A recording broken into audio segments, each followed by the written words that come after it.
so far coming back from spring break? Going good. We had a good day on Tuesday. I thought the kids came back and, spirits were up there practicing hard, all that. Today, it was an up and down day. I mean, we did some good things, did some bad things. The good thing is we still have 8 practices left.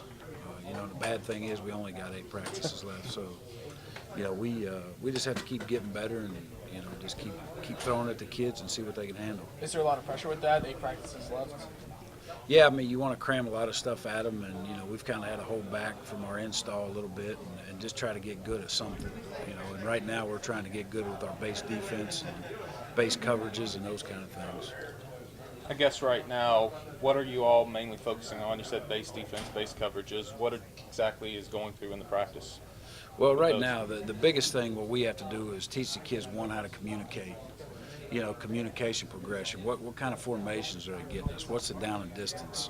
Knowing the situation of what's happening and what's going on. So, I think at times they play by the seat of their pants and don't know the call, don't know, so we just have to get all that right and fly the football and play hard and all those things. You mentioned communication. How important is it to have communication between players and between players and you and your players as well? Oh, it's. I mean, that's the biggest part of football.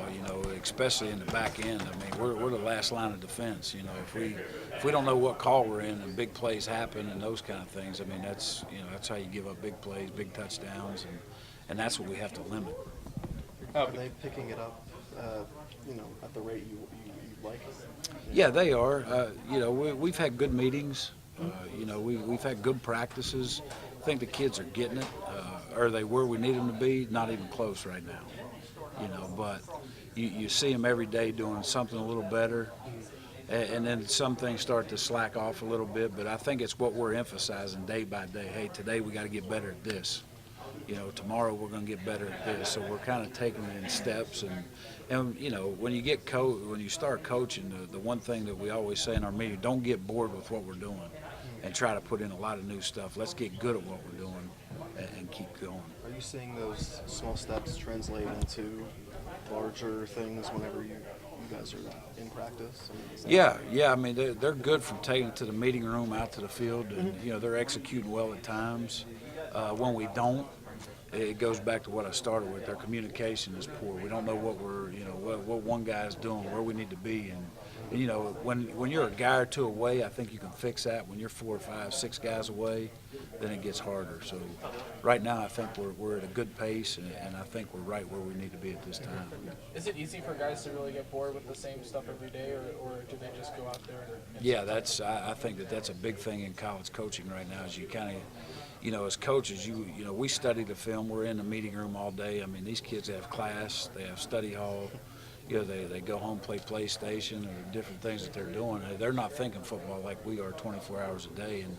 And I think that from a coaching standpoint, we can't get bored with teaching our base defense, our base coverage, and those things. We just got to keep after it. Do you think players ever get bored with just the same things that they're doing, or do you think they still get fired up every day to do the same plays?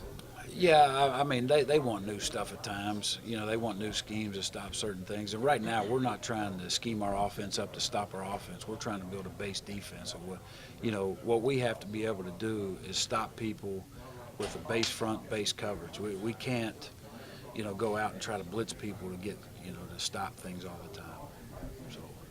Asked Dana the other night about defensive standouts. The first one he mentioned was Cook.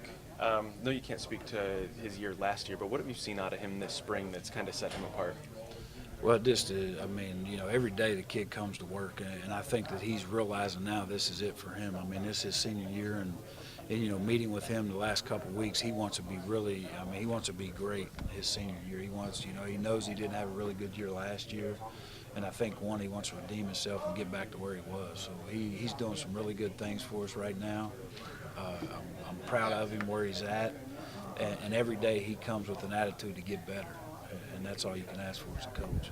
Does that, I guess, affect those around him? I mean, have you seen him taking on more of a leadership role in that way, that he's kind of leading by example? Yeah, and Cook doesn't say a whole lot. He's a kid that doesn't say a whole lot at times. He just goes out and works and plays, And, he flashes. I mean, there's not a practice that's went by where he's not made a play right now. So and it's not just an ordinary play. I mean, it's something that, you think, wow, who just did that? You look up, 25's getting up from the bottom of the pile or breaking on a ball or doing things like that. So really happy with his right now. And he knows, hey, in these next 8 practices, I've got to get better.